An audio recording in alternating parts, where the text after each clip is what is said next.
Okay, let's get started. Good afternoon, everyone. Thanks again for coming to the Center for Business Analytics. And today we have the newest entry to our Big Data University Speaker Series, and it's also the first webinar of the year, so it's a very important one. Today's session is called Site Selection in Retail Real Estate Analytics, How Grocers Make Location Decisions. The Center for Business Analytics, otherwise known as the CVA, we have three main pillars at the forefront of our operations. Number one is to develop a robust and industry-centered workforce pipeline in emerging technologies, benefiting regional employers as well as students who gain experience in high-demand and lucrative fields. Number two is to advance industry-relevant research on emerging technologies, including AI, identified in partnership with industry members and conducted by St. Mary's faculty, including joint research projects and industry and other university partners. And number three is to become a recognized hub for thought leadership and cross-institution collaboration in business analytics and technology, to which we thank all of our previous speakers and our current speaker of today, which is Jake Johnson, who brings more than a decade of experience at the intersection of data analytics, GIS, and commercial real estate, with a deep specialization in grocery and retail site selection. He's a St. Mary's of University alumnus with advanced training in geographic information systems, otherwise known as GIS. Jake has worked across corporate retail, analytics platforms, and advisory roles, including experience with Target and retail staff.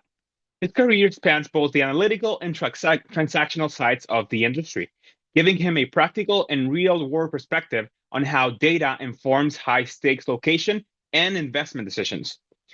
Jake currently serves as an advisor at Trinity Commercial Group, a commercial real estate firm that supports retailers, developers, and investors with market analytics, site selection, and strategic advisory services. In today's session, Jake will draw on real estate examples from grocery and retail markets to show how data, mapping, and on-the-ground real estate insights come together, offering attendees a clear view into how analytics is actually used to shape retail expansion and location strategy. In advance, thank you for attending. A survey will be provided on screen when this webinar ends and also in an automated email. We're always on the lookout for guest speakers, real-world projects, and other opportunities to connect our students with industry. So please, if you, your organization, or anyone you know are interested in sharing your expertise or collaborating with us in any meaningful experience, we would love to hear from you. For more information, please visit or contact cva@smumn.edu. Look in your email over the next 10 days for a certificate of completion for this session. Jake, I will hand it over to you now. All right, thank you. Share my screen here. Can you guys see this? Loading. Okay. I think we can see it now. All right. So yeah, today we're just going to be going over grocery site selection, retail real estate analytics, talk about the background, some of the kind of certain aspects we consider, different tools and data sets we use, how we look at site selection for grocery stores, kind of look at some of the other basics within the industry, kind of how the grocers are grouped into different formats, different types. Look at some recent examples, things that have taken place in the industry, and then just open it up for questions and answers. And so if we look quickly, I guess we just went through the agenda. We just, recap background, how grocers pick locations, tools and methods. And again, feel free to jump in, or we can answer these at the end if anything pops in your head. But I think it's, it's pretty high level, but it'll kind of cover the spectrum and hopefully give you a feel for how this all works. Quick background, got a bachelor's degree in geography, and then, of course, I went to St. Mary's University, got a master's in GIS and international business. I remember John Ebert, I took his class back in 2008 through 2010, and I wasn't really sure which direction I wanted to go. I loved, geography. I loved maps. I liked kind of the visualization of data. And we did a project on site selection for Fleet Farm. And it was a really practical, helpful, and exciting, interesting work that we're project that we're working on. And it really got me thinking that, hey, this is pretty cool. This is a pretty awesome way to leverage this these tools we're working with, kind of the way we think, the spatial application, and it really set me off on a path to where I'm at today. And so from there, I got my first job at Super Value. I was primarily working on Save a Lot. It's kind of a value, limited assortment type, small format grocer. Um, Kind of in the like the South. I don't think there's many in Minnesota, but I learned a lot. We're targeting a very specific demographic. I learned a lot about retail. Learned a lot about just kind of the ins and outs of retail strategy. I also spent time working for Cub Foods and then some of the local grocers that were around the Twin Cities, Kowalski's, Lund's. From there, I went to BJ's Wholesale Club out in Massachusetts, and you guys probably aren't familiar with them here locally, but it's the third big club player in the United States. I have Costco, Sam's Club, and then BJ's, and they're growing fast. They have 300 stores, and it kind of opened my eyes up to a different side of the grocery game. There's well, 70% of their store sales are grocery, but it also has another element to it of the non-foods and kind of the draw that was associated with the larger footprint, the more, the broader offering. So it was really, a really good experience up there. From BJ's, I went to Southeastern Grocers, which is a parent company for Winn-Dixie, Bilo, Fresco y Mas, and Harvey's. When I started there, they had about 1,000 stores, and they were trying to figure out what to do with them. They had just gone through some reorganization, restructuring. They had a bunch of different banners, and while I was there, we spent a lot of time converting. We converted a bunch of our Winn-Dixies to Fresco y Mas, which is a Hispanic concept in South Florida and Central Florida. Some of the stores across the Southeast, we converted them to Harvey's, which is more of the conventional kind of discount, maybe a little more rural feel. Very interesting. It wasn't so much new store development as much as it was targeting remodels and these new format development. I also spent time at Target. I think that's pretty straightforward. You guys are all familiar with Target. I learned a lot about how powerful their brand was, and really looking at broader retail strategy outside of grocery. But kind of that combination then led me into more the consulting advising. And I moved on to MTN, which was acquired by Retail Stat, which is a data provider, also grocery strategy advisory, and data collection. And so kind of moving away from the actual corporate side and onto the consulting side and working with major national tenants as consultants. Hey, they come to us and say, hey, Jake, where do you think we should open a store next? Or which market should we target and how many stores can we fit in that market? Or sometimes if there were advanced, sophisticated retailers, they would just take the data that we collected. And so kind of balancing that advisory with data collection, which led finally to the brokerage and analytics role that I'm in now. I've learned a lot about grocery and retail over the years.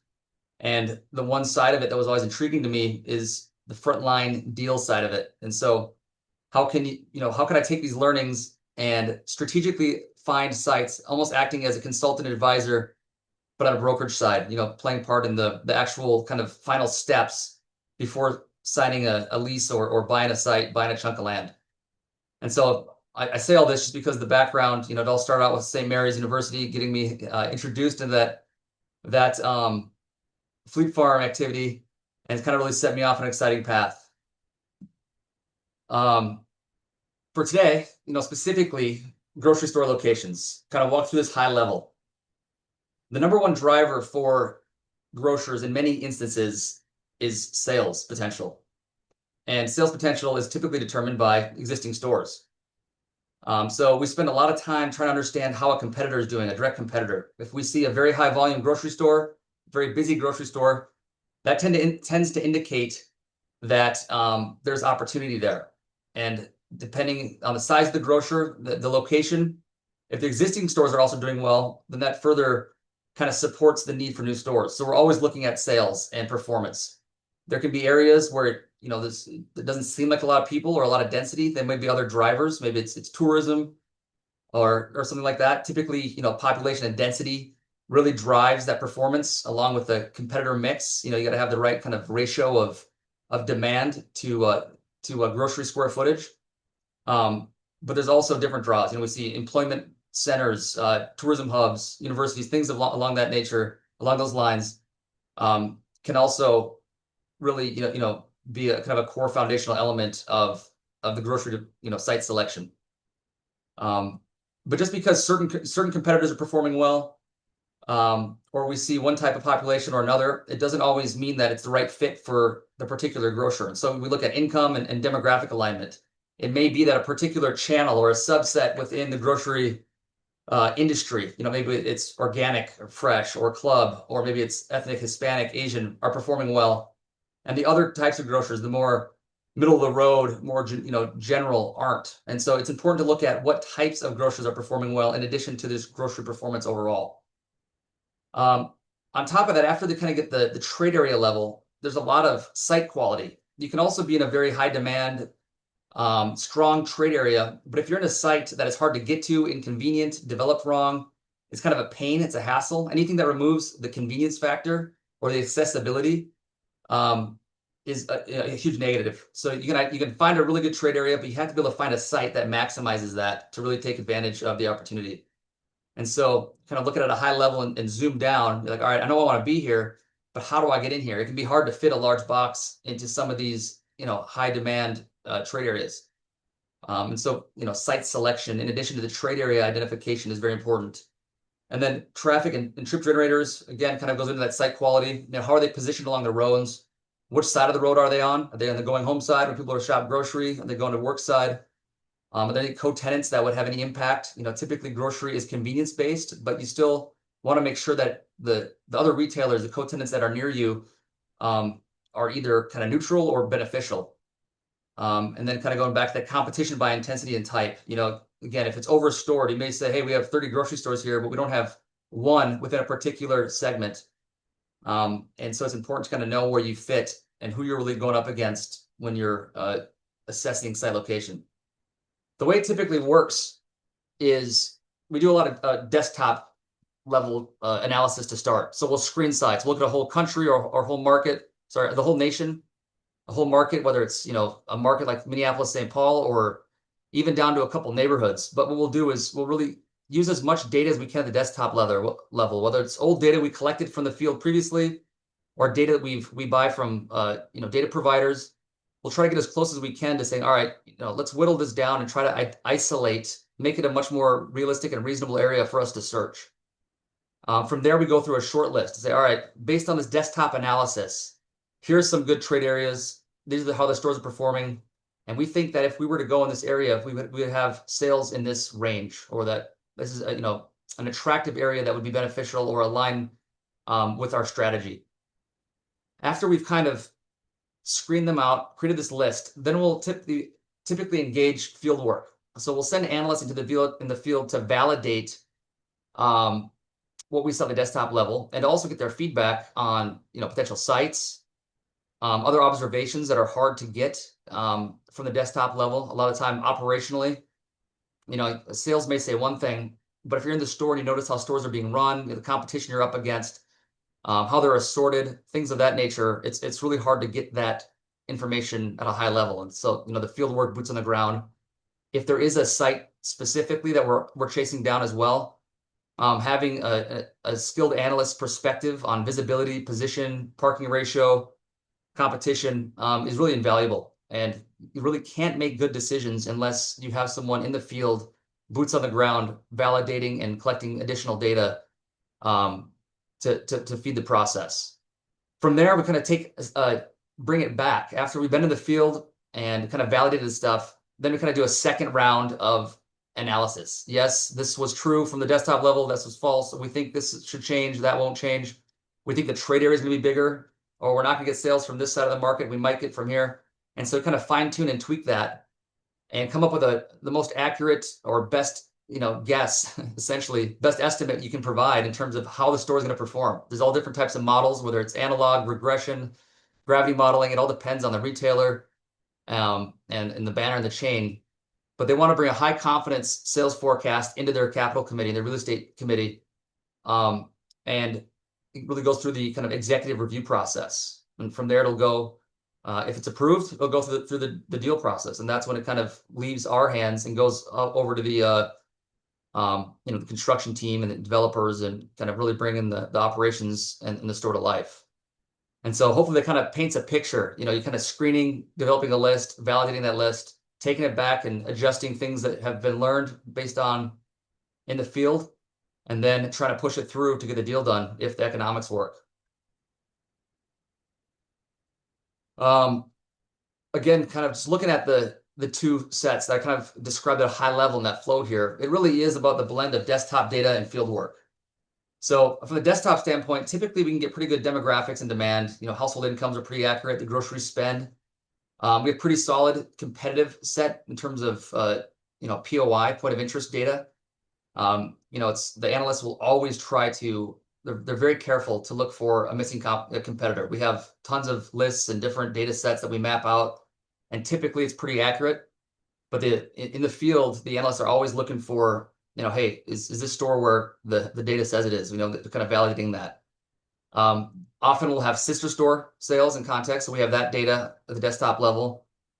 We do, have some access to signalized intersections, drive trams, traffic counts, things of that nature. Real estate constraints, parking sizes, zoning visibility, again, as much as we can get from the desktop level. And then a new element that's been introduced over the past, 5 years is kind of this mobile data, these visit trends. Your cell phones are constantly being tracked, and that data is being resold. And so we can kind of learn more than we could in the past on human movement. And so there's a few companies out there that'll provide mobile trade areas. You can click on a store and see where people have visited from, how many visits, how it stacks up to other competition. So you can get a pretty good feel directionally from the desktop, but it's really proved out and modified based on our field work. So visiting the trade area, the nearby competitors, sister stores, walking the store, looking at the pricing, looking at the merchandising, the service and the format.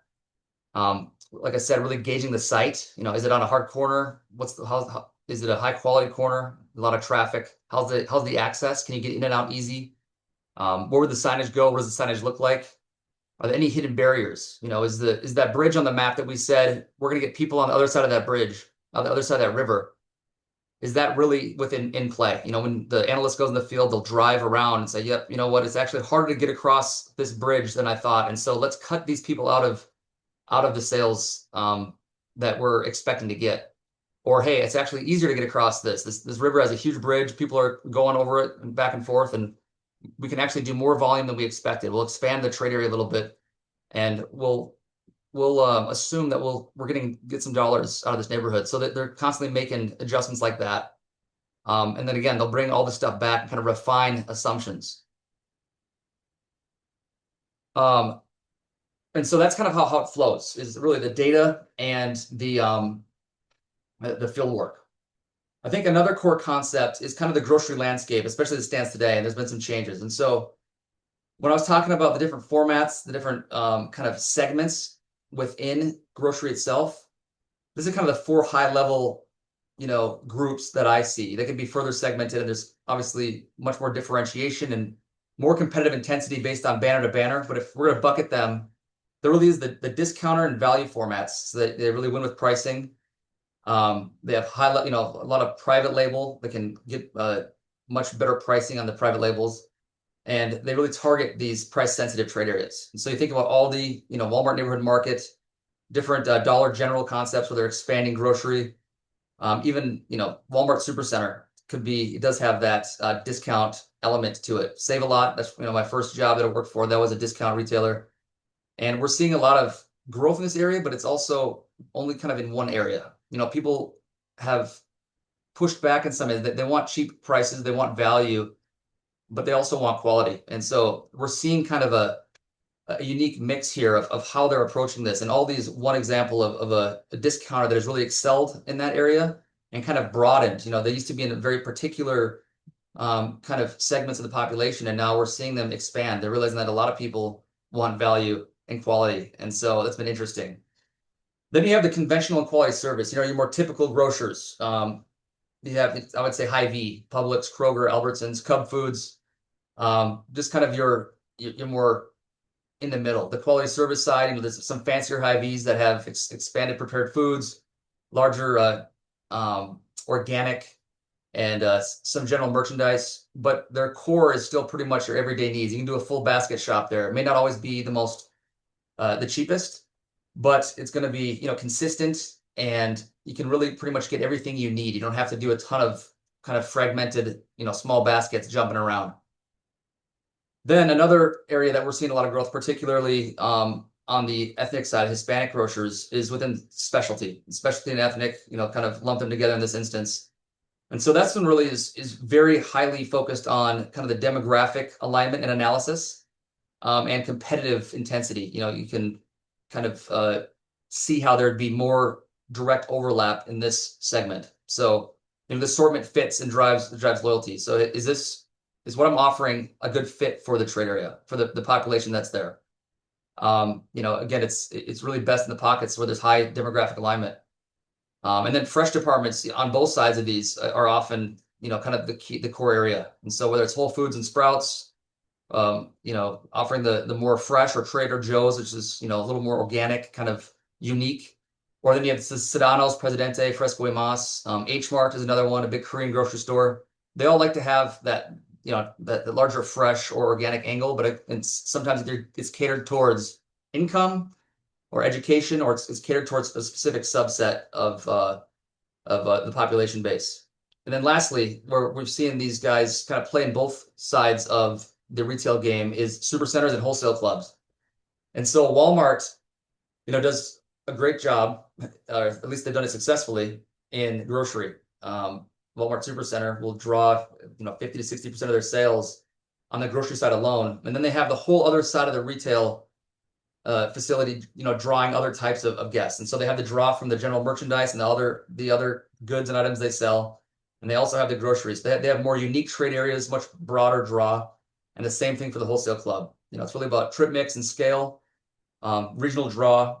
And there's a lot more kind of real estate logistics with these boxes get bigger. You can put it, and Aldi can fit much better in these gaps and holes in markets than you can for a wholesale club or a supercenter. And so these are the things that not only are important when you're going into to find a location, say, all right, what's the best fit here? What does the population look like? But also, where can it fit? It may be a great trade area, but there may be no room. And so kind of looking at these different buckets and taking into consideration is also something that analysts and consultants and grocery site location folks will take into consideration when looking for a site.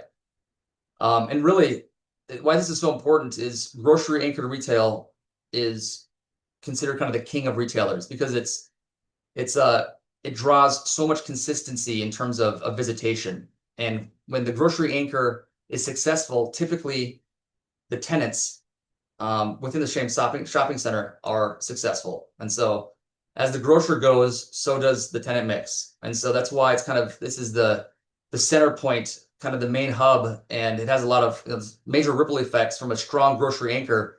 It'll allow for more successful retail development on the periphery and adjacent shops. And so it's a core focus in commercial real estate. A strong grocery anchor really builds a lot more kind of energy and adds a new dynamic that can breathe life into a center for sure. And so I think that's partially why I enjoy grocery so much, is because it's such a focus. It's a lot of nuance to it, but it's also so critical into the bigger kind of real estate realm in terms of retail. When we look at shopping behavior, another thing to take in consideration is behavior. It kind of goes along the lines of these different grocery segments, these different groups, these different format types, and sub kind of components of grocery all have different behaviors associated with them. And so, value is very important, to many, at least quality value. But what we see a lot of the time is convenience. Convenience factor is huge. If you may have your favorite grocery store that's down the road, but if you need something in a pinch and there's a grocery store in between you and that favorite grocery store, and it's much more convenient, and if it's much more convenient to many people are still going to go to it. And so convenience, we found, is obviously key. The best retailers, the best grocers are the ones that do it right, that have convenience, value, quality, and a cultural fit. And so, when you're taking those things into consideration, it adds a whole other element into the mix. This is what really drives people. You can see it there, but all these things kind of align differently, which each one of those format types or those grocery groups that we talked about. And again, as we're seeing this competitive kind of fragmentation, we're seeing more differentiation in grocery. We're seeing people doing a lot more cherry picking too. So it may not be that you have one favorite shop. I know for me, my wife, I think she shops 4 different grocery stores, and I think a lot of people are the same way. They'll go to Trader Joe's for a part of their basket. They'll go to Aldi. She'll go to Publix. I'm down here in Florida, so she'll go to Publix up the road, and then she may go to the Hispanic grocer down the road if she's missing something else. And so with this kind of grocery format diversity we're seeing, and we're continuing to see it because that's how they're winning. They're trying to differentiate.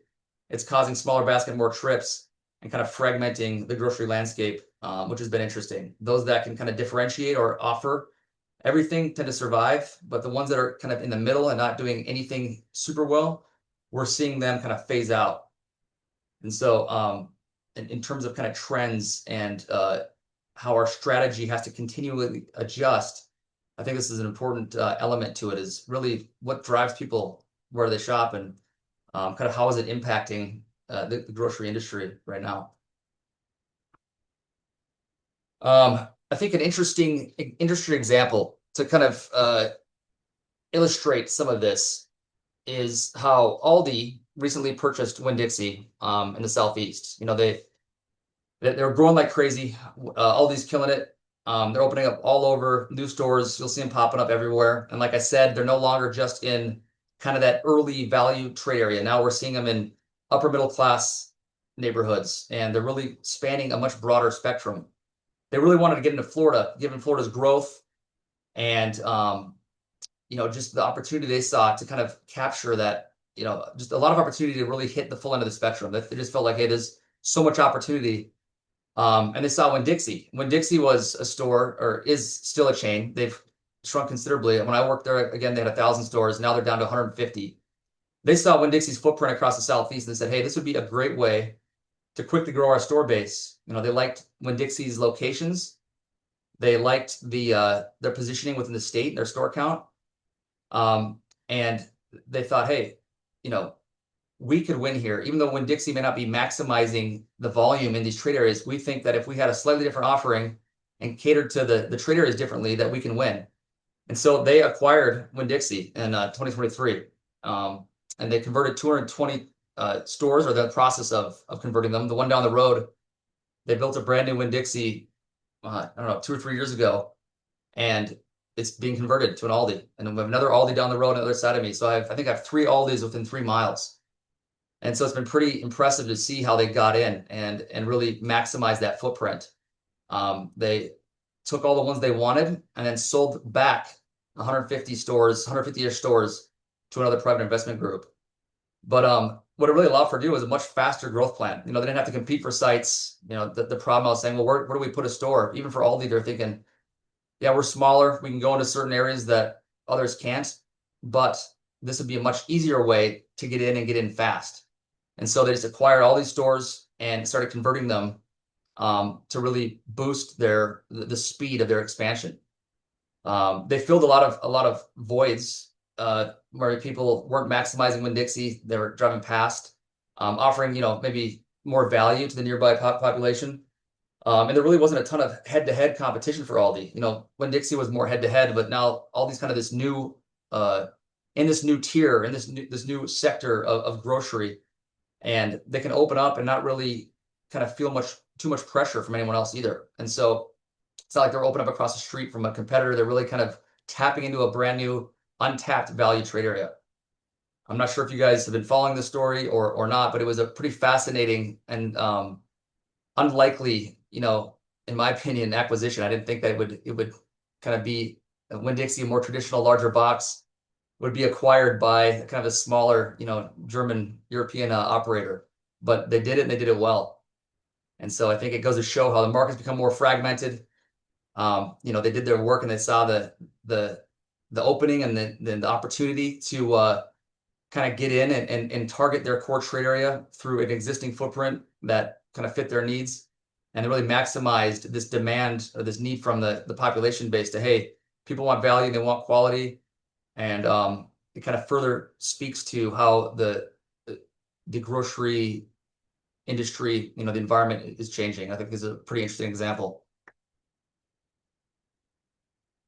Another big change is causing further fragmentation and diversity within the grocery industry, and how we think about it when we're picking sites is, how's online and other grocery channels kind of impacted things. A lot of the questions that we never used to ask, we have to ask now. What percent of this trader is buying groceries online? What percent of the stores have online fulfillment or click and collect, where they'll order online and pick it up in the store? That it dictates not only kind of sales assumptions. Hey, these people aren't going to buy from our store because they're shopping online, or we need to design our store differently because we want more space to store groceries in the back, or for pickup. We need more devoted spaces for people that want to order their groceries online and pick it up in person. And so it's impacted our view of, all right, what's the sales potential? What's our layout? And in some cases, how can we use the store as a hub to kind of distribute or deliver groceries from the store to the home? And so using the store itself as kind of a distribution hub. So it's just another example of the highly competitive, fragmented grocery environment. Not only is it brick and mortar, but we're getting into online and omnichannel, and it's kind of further differentiating or further segmenting the market. And it's just another thing that kind of has to keep us on our toes when we're selecting sites. Is, all right, how does this impact our site selection now? At this stage, I remember during COVID, when this kind of really blew up. It really forced a lot of retailers to kind of start figuring out fast, and a lot of it really stuck. It was kind of, they were forced into it, and then they could see that it was a way for them to maximize their stores as fulfillment centers, but also get more groceries out to people that maybe don't have to come shop your store. Is there a whole other element? Can they open up a whole new kind of path to sales potential there? And it was really interesting. Some of the brick and mortar people started getting really worried, like, hey, what kind of impact is this going to have? And we haven't seen it overwhelmingly impact anything. Grocers are still growing fast. There's still a lot of development, and we're seeing kind of a slight uptick, but it really hasn't made a significant dent. But it's still there, and it still is growing, and it's still something that we want to consider. But as of right now, that COVID year has kind of pushed us to, like, oh, is this a permanent thing now? Is it going to continue to take off? That same metric is kind of stabilized. And one thing that we're finding is that people still like to get out and shop. They like to look at their own, select their own food. They enjoy going into the stores, but it's also caused retailers or grocers to create more of a destination concept. And to keep people coming to the store, they have to make it fun. And so you'll see grocers that are adding more prepared foods. You can go eat in the store, Hy-Vee or Whole Foods. You can go in and go to their hot bar and get Chinese food, or some will have tap beers. Really trying to make it more of a destination to kind of combat some of the online stuff, keep people coming to the store. And so not only has the perspective seemed to be that even though online and omnichannel's taken off and it's here to stay, people do still like to shop in store, and retailers are finding a way to get people in their store through kind of other more creative means. When you're looking at some of the tools that we use to assess and to kind of go through this process, if we're looking at the different data layers and the process, from screening all the way to the deal, kind of these components on this slide outlining here. So, we have our data layers, we have our GIS tools, we have different analytics and models. And a lot of this is kind of wrapped into automation, so we can scan and review things, kind of a batch approach, wide scale. But really, it's been the implementation of AI, and I've seen personally over the past year the geospatial application and our capabilities within even something as simple as ChatGPT has been pretty fascinating. And so, you still have to have kind of guidance. You have to have specific data. You have to have good, the core is having good data, and you have to kind of understand the nuances of site selection.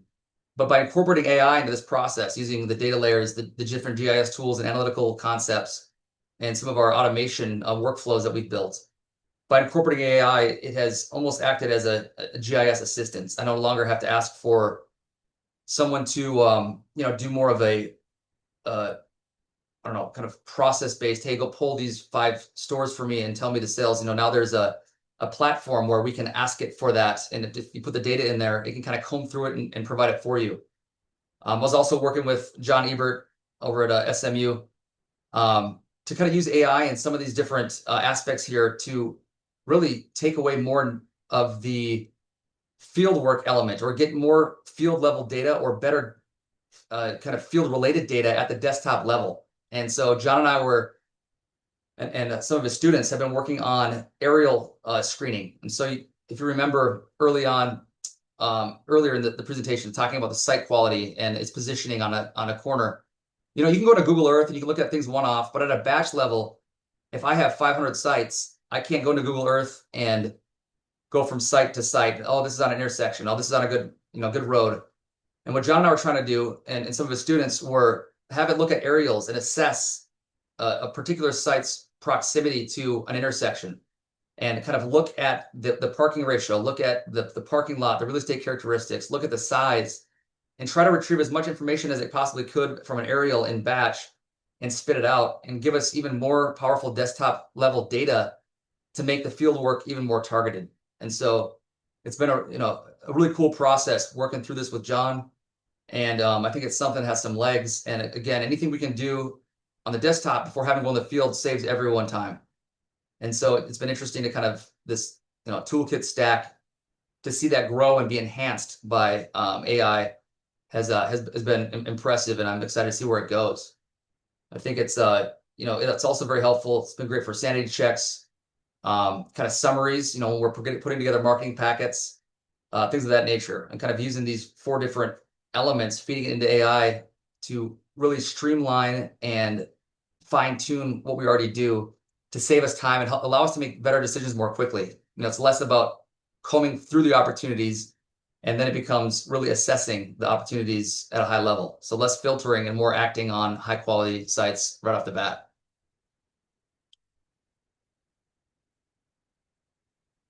Kind of just to reiterate that. So, if we think of that same lens, but look at it kind of this way, you have your inputs that are kind of massaged by the methods, and the outputs lead to the decisions. And so by combining all these different features and using some of our core methodology, really looking at, the peer analogs, the competition, the sales, and as much good data as we can get, we will really help fine tune our pre-field work list and have a much better, more accurate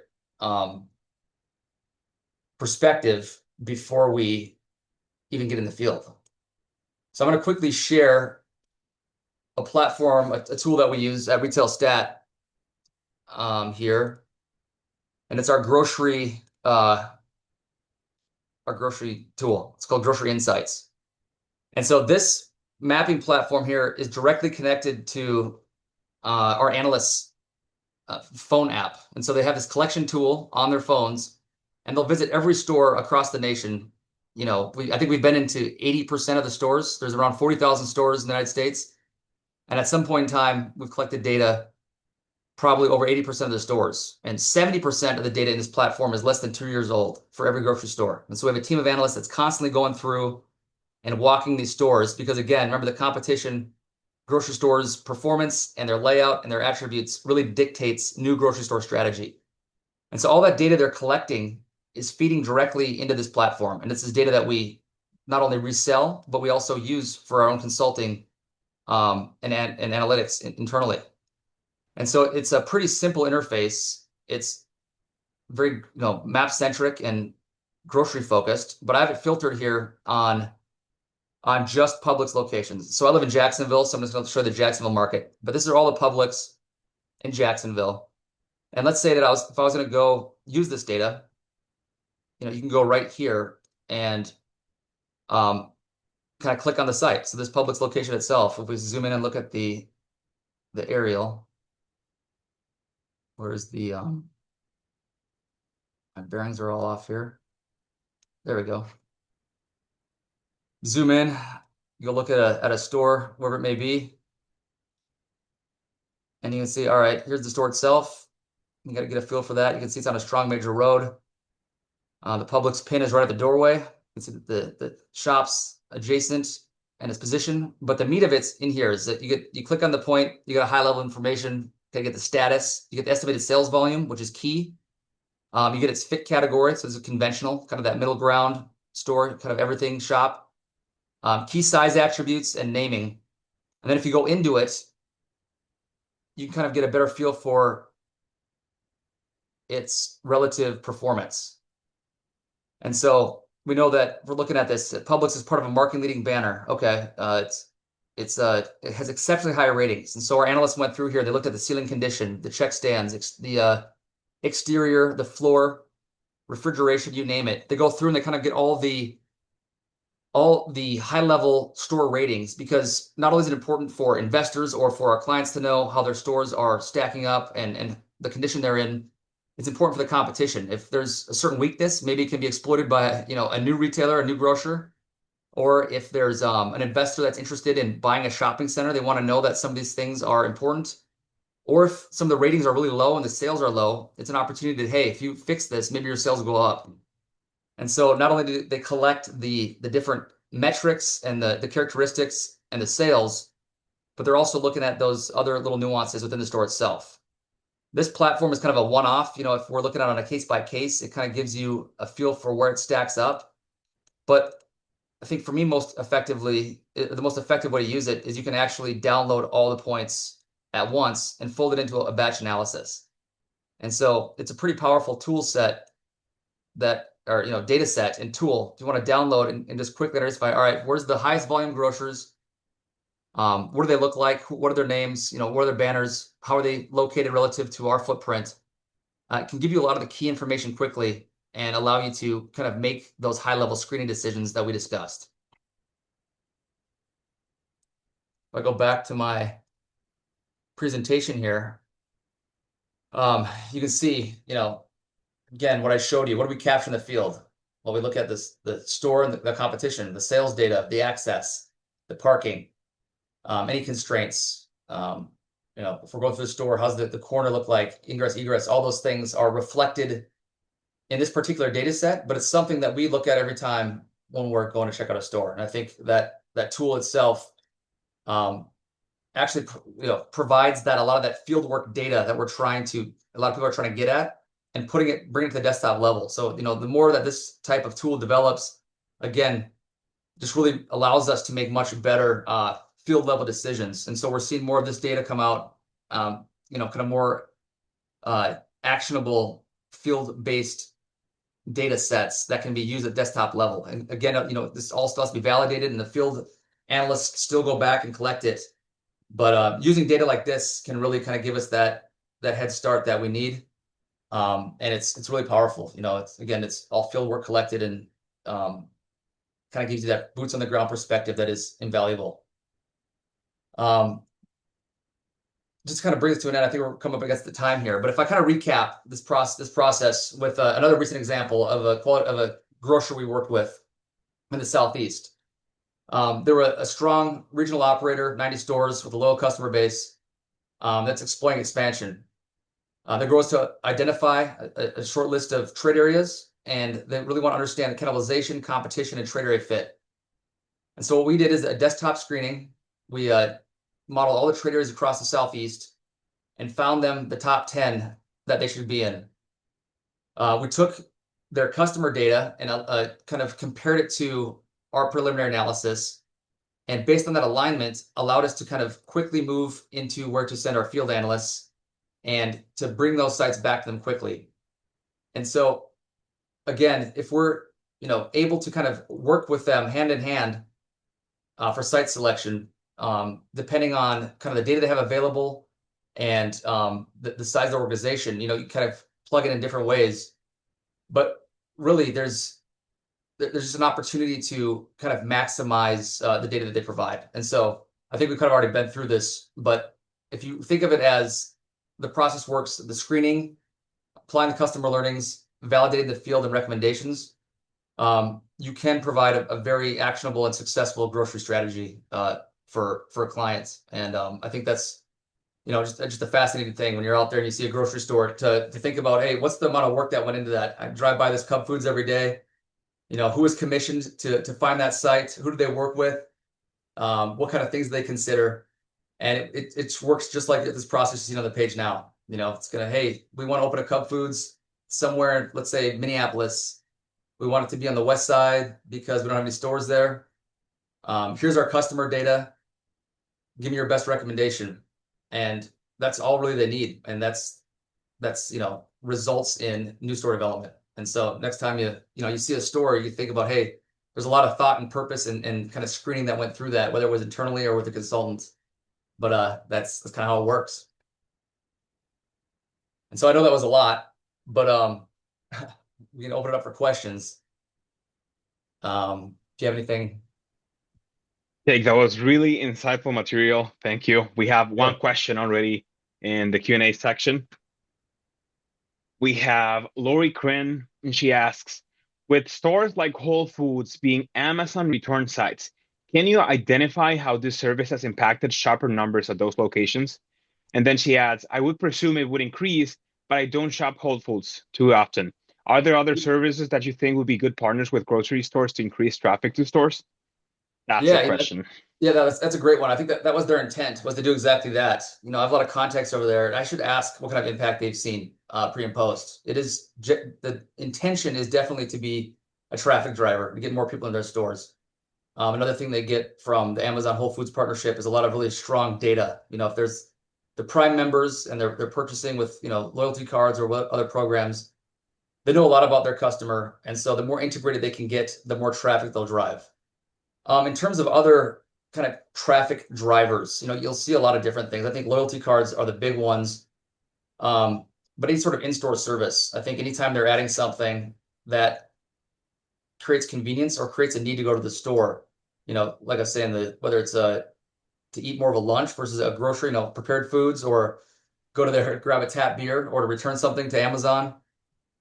They're constantly trying to think of things just like that, and how to do that. I think that's one of the more unique ones, and kind of, I've seen it at other retailers. Kohl's, for example, they'll take back, I think, Amazon packages, and that was a kind of a clever way to get people in the store. But that's what they're constantly trying to think of. Whether it's a new product, a new feature, they still want to remain their core focus. Margins in grocery are so thin, and so they don't want to spend a lot of time and effort on kind of coming up with a new strategy. But if there's something simple that they can quickly implement that gets them in the store, that's kind of where their mind's at. Thank you. And we will wait for a couple of more minutes if anybody else has any other lingering questions to add it in the Q&A section. We'll be more than glad to answer it. And I would just like to add another example here. Oh, well, actually, another question. John Evert, there we go. He asks, when you mention the quote unquote experience of grocery shopping, what demographics tend to prefer various levels of experience and amenities?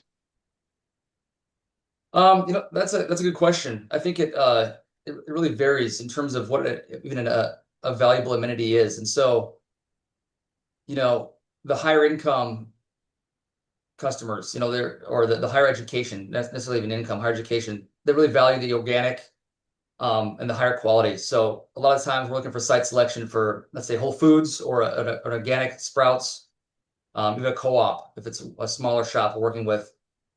They're going to be looking at uh, groups that have high education, high income, and really value that. They're willing to drive past a conventional grocer to get something more specific. Usually they have a little more disposable income. In terms of amenities, John, I think it goes back to kind of what we were saying before, someone that you'll see these huge Whole Foods where they'll have, some of them even have full bars inside them now with a tap list, and people will spend time there. And so I would say the higher, the more disposable income, probably the more amenities. From our Hispanic grocers that we've seen, they do like a very specific type of, kind of experience. They seem to value certain things less, and they really want the type of product to be specific to their needs.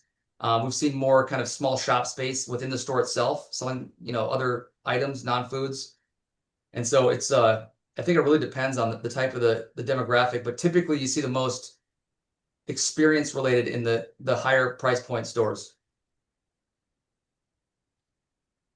We have another question. Thank you again. We have another question by Mad Musel. He asks, how are decisions different in places where there is already some development and those locations with no previous development?